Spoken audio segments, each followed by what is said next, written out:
Halo semuanya, kembali lagi bersama Candela Course. Kali ini saya akan membahas soal KSK Ekonomi tahun 2020 nomor 31 sampai 35.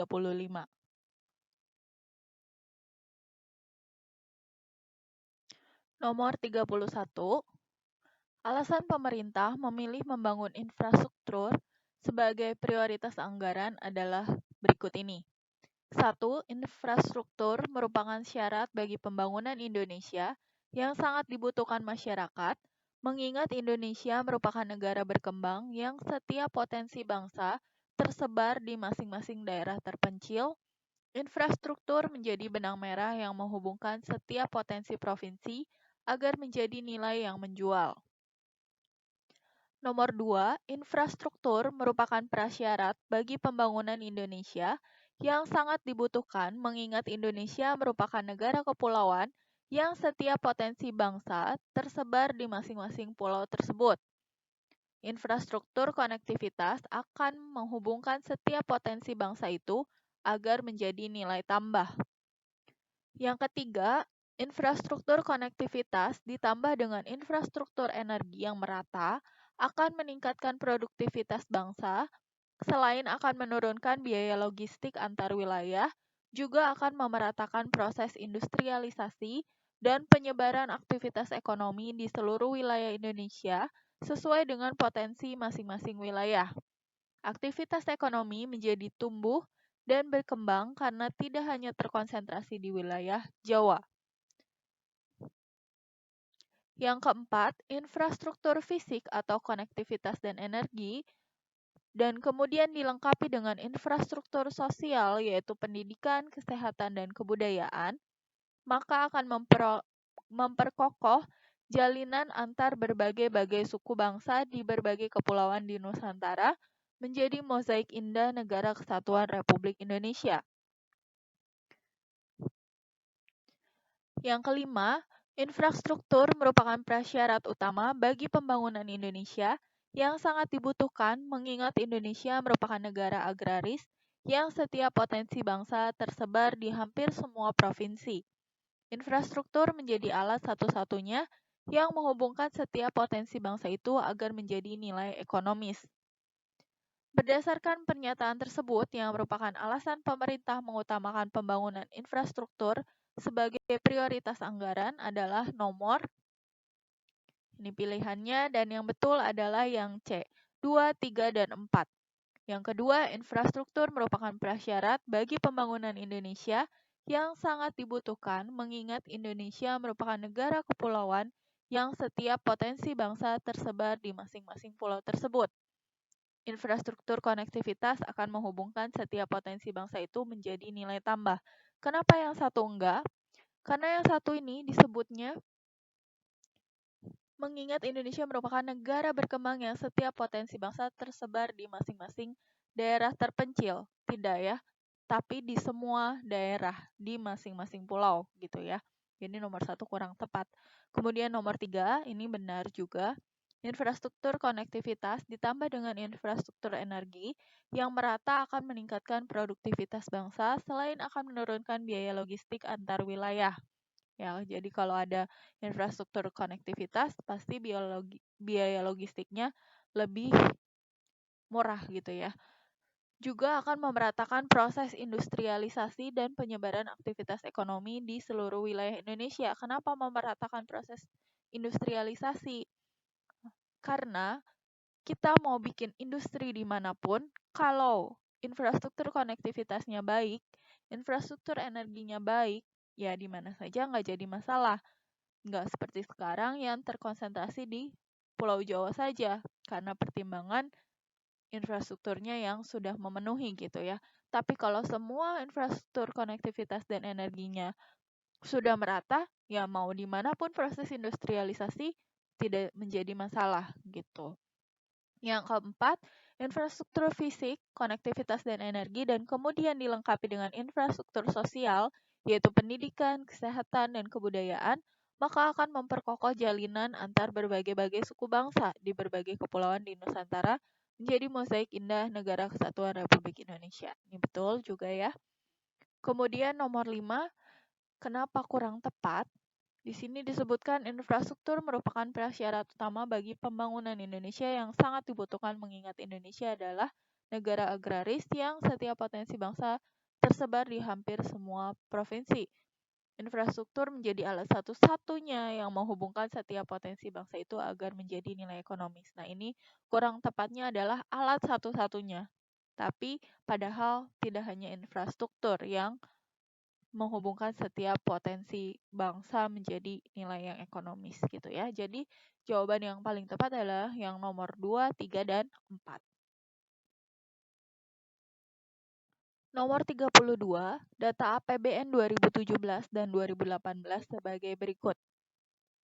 Pernyataan yang tepat berdasarkan data di samping ini adalah yang A, pada tahun 2018 negara mengalami defisit. Mengalami defisitnya ini yang A betul ya. Kenapa? Karena belanja negaranya lebih banyak dibandingkan dengan pendapatannya. Ya, jadi negara mengalami defisit. Di sini disebutkan sehingga pemerintah akan mengambil kebijakan dengan cara membayar pinjaman kepada negara lain. Ini salah ya. Wong lagi defisit, masa malah bayar pinjaman gitu ya.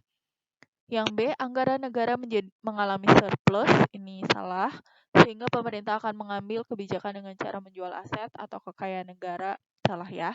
Yang C, pada tahun 2018 negara mengalami surplus, ini juga salah karena jelas-jelas defisit ya, sehingga pemerintah akan mengambil kebijakan dengan cara memberi pinjaman kepada negara lain. Ya kalau mengalami surplus ya bisa ya memberi pinjaman kepada negara lain, tapi di sini kasusnya defisit ya.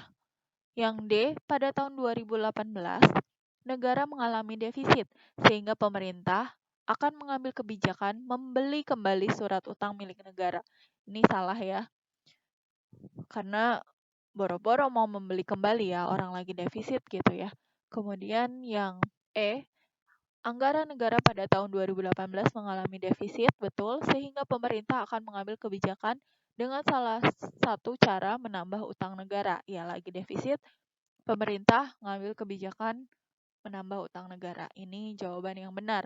Selain menambah utang negara, juga bisa dengan mengurangi cadangan devisa ya. Jawaban nomor 32 ini adalah yang E.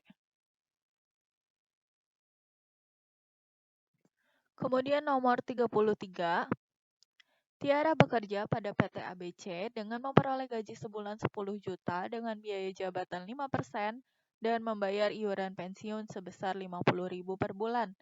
Tiara sudah menikah dan belum memiliki anak.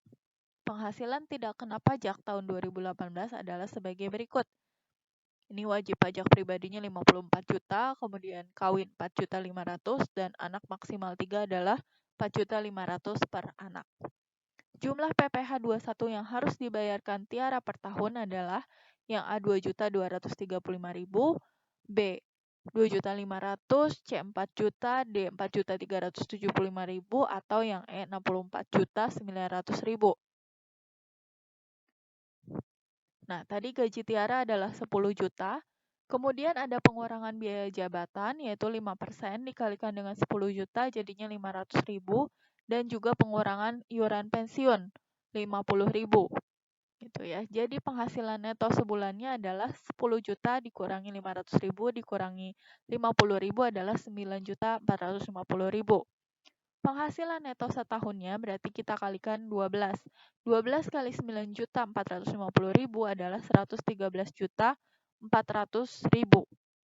Lalu penghasilan tidak kena pajak setahun adalah wajib pajak sendiri sebesar 54 juta dan tambahan karena menikah 4.500.000.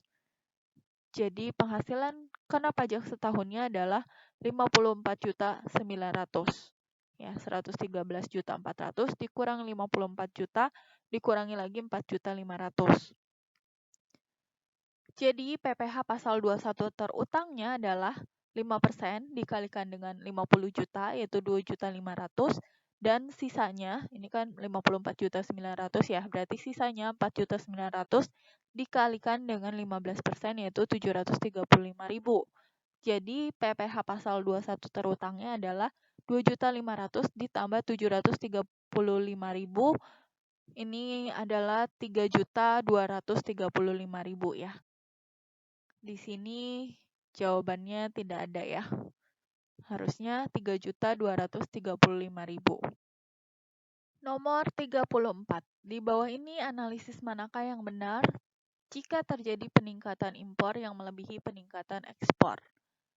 Yang A, impor meningkat melebihi ekspor, maka permintaan dolarnya meningkat. Betul ya? Kalau impornya meningkat, ya permintaan dolarnya meningkat, sehingga terjadi ekses suplai rupiah, dan terjadi depresiasi rupiah, rupiahnya turun, kemudian pemerintah melepaskan dolar dan cadangan devisa berkurang. Nah, yang A sudah betul ya, jawabannya adalah yang A.